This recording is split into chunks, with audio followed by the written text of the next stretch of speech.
በሱዳን ጦርነት ውስጥ የትግራይ ወጣቶች በማያውቁት ጉዳይ ሕይወታቸውን እያጡ ይገኛሉ። ኢትዮጵያ ውስጥ ያለው ጉዳይ አልበቃ ብሎ ጉዳይ ወደ ሱዳን ተሸጋግሯል። በዚህ ሁሉ ውስጥ የትግራይ ሕዝብ ተጎጂ ነው። የትግራይ ሕዝብ የችግሩ ባለቤት ሳይሆን የችግሩ ገፈት ቀማሽ ነው። የትግራይ ሕዝብን ችግር የበለጠ ያባባሰው የውስጥ ቁስል መሆኑ ነው። የማይታይ የውስጥ ቁስል በቀላሉ የማይሽር መሆኑ ነው። በነገራችን ላይ ዛሬ በትግራይ ውስጥ ከሚኖር ትግራዋይ በላይ በሰላም ወጥቶ መግባት የሚችል አፈሳ የማይካሄድበት በደሴ፣ በጎንደር፣ በባህር ዳር፣ በአዲስ አበባ፣ ቢሾፍቱ፣ አዳማ፣ አርባ ምንጭ፣ ሐዋሳ ያለ ትግራዋይ ትግራይ ካለው ሰው በላይ ሰላም አለው። ትግራይ ካለው ሰው በላይ በሰላም ወጥቶ መግባት ይችላል። የሚያሳዝነው የጉዳይ ግን ትግራይ ብቻ አይደለም። አማራ አካባቢ የሚንቀሳቀሱ ኃይሎች ለአማራ ሕዝብ ሰላም፣ ደህንነት፣ ጥቅም እንታገላለን ብለው የሚሉ ኃይሎች በሚንቀሳቀሱባቸው አካባቢዎች ካለው የአማራ ተወላጅ ይልቅ ኦሮሚያ፣ ደቡብ፣ ሶማሊያ ያለው አማራ ሰላም አለው። እነዚህ እንታገላለን የሚሉ ኃይሎች ያሉበት አካባቢ የበለጠ ፍራቻ፣ የበለጠ ግድያ፣ የበለጠ ዘረፋና መታገዶች አሉ። ኦሮሚያ አካባቢ ለኦሮሞ እንታገላለን ብለው የሚምሉ የሚገዘቱ ኃይሎች ከሚንቀሳቀሱበት አካባቢ በላይ በአማራ ክልል የሚንቀሳቀስ፣ በሶማሌ የሚንቀሳቀስ፣ በአፋር የሚንቀሳቀስ ኦሮሞ የተሻለ ሰላም አለ። ዜጎች በገዛ ቀያቸው መንደራቸው በገዛ ልጆቻቸው እየታመሱ ይገኛሉ። ከቀያቸው ሸሽተው መኖር የተሻለ ሰላም የሚያገኙበት እየሆነ መጥቷል። ከህዝብ ተነጥሎ ህዝብ አስለቅሶ ህዝብ ዘርፎ የሚደረግ ትግል ደግሞ የትም ማድረስ እንደማይችል ከታሪኮቻችን መማር የምንችል ይመስለኛል። መንግስት አብዛኛውን ጉዳይ በትዕግስት የሚያየው ወደ ግጭት የማይገባው ለምንድን ነው ያላችሁ እንደሆነ ዓላማ ቢስ ነው። ዓላማ የለውም። ይህንን ግጭት ከፈጸምን በኋላ አሳካን ብለን የምንናገረው አንዳች ቁም ነገር የለም። በዚያም በዚህም ብንገል ብንሞት ትርጉም የለው። ኢትዮጵያ ውስጥ በተለይ ትግራይ አካባቢ ያለው የፖለቲካል አውድ የመጥረቢያ ፖለቲካ ሰለባ ነው። ትግራዋይና ኢትዮጵያውያን የሆኑት መጥረቢያ ሶስት አክተሮች አሉት። አንደኛው አክተር ከብረት የሚሰራው የሚቆርጠው የተሳለ ነገር፣ ሁለተኛው አክተር ተጣሞ እዚያ ውስጥ የሚገባው እንጨት ነው። ሶስተኛው አክተር እንጨቱን ይዞ የሚቆርጠው አካል። የመጀመሪያው ብረቱ የተሳለው መጥረቢያ ምንም ዓላማ የለውም። የእንጨቱን ዓላማ ይፈጽማል።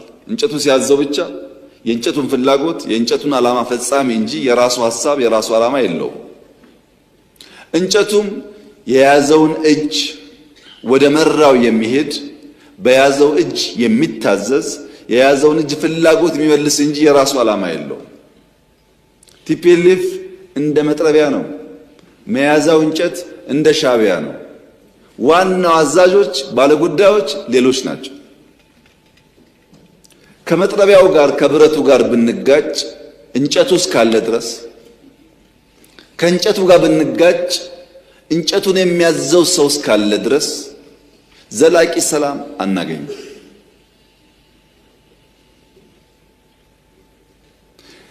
ይልቁንስ ለመጥረቢያውና ለእንጨቱ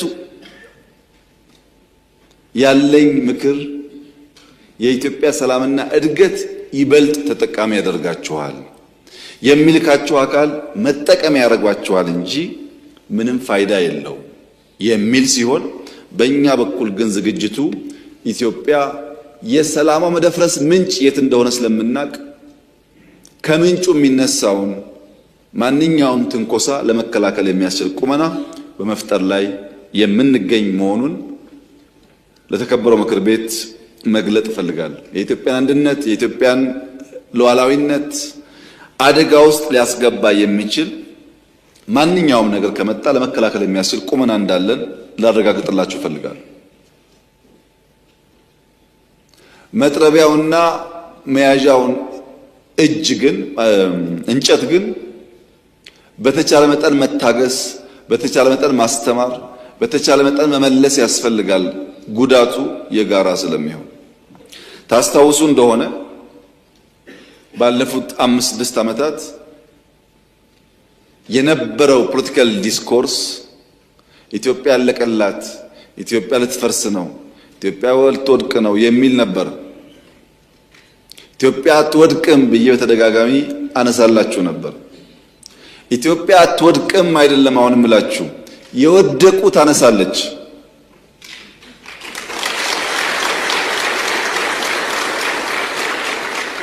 የወደቁ ታነሳለች፣ የተኙ ታነቃለች።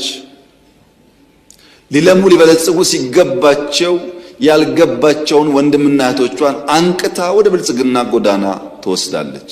ይህ የኢትዮጵያ ጉዞ ይሆናል። የሚሏቸውን በተለያየ ቦታ ያሉ ሀብቶቻቸውን ጠብቀን አቆይተን ሰጥተናቸዋል። ቤቶች፣ ህንፃዎች እንደምታውቁት ማለት ነው። ከየት መጣ ብለን በቀላሉ ምክንያት ፈጥረን መውረስ የምንችላቸውን ሀብቶች ለሰላም ሲባል አቆይተን መልሰናል። አሁን ዛሬ እዛ ሰላም የሚያውቁ ኃይሎች ሚስቶቻቸው፣ ልጆቻቸው ከፊሉ አዲስ አበባ፣ አብዛኛው ውጭ ሀገር እንዳሉ እናውቃለን። አዲስ አበባ ያሉትን ከፊል ቤተሰብ ያልነካንበት ዋናው ምክንያት በአንድ ሰው ጥፋት ዘሆል ቤተሰብ መታመሱን እንደ መንግስት በወደ ሰፊነት ማየት ይሻላል ብለን ስላሰብን በርካታ ጥቅም ከማስገኘቱ በተጨማሪ ለምን ፕሪቶሪያ ተስማማችሁ የሚሉ ደግሞ በጣም በርካታ አኩራፊዎች ተፈጥረዋል። ቲፒኤልኤፍ ብቻ ሳይሆን ትግራይ መውደም ነበረባት ብለው የሚያስቡ ኃይሎች አኩርፈዋል። ከኛም ገሸሽ ብለዋል። በአንጻሩ እነሱ ይተባበሩ ሞክረዋል። ፕሪቶሪያ እንዲህ ያለውን በርካታ ነገር በውስጡ የያዘ ነው። ከዚያ በኋላስ በየቀኑ በርከት ያሉ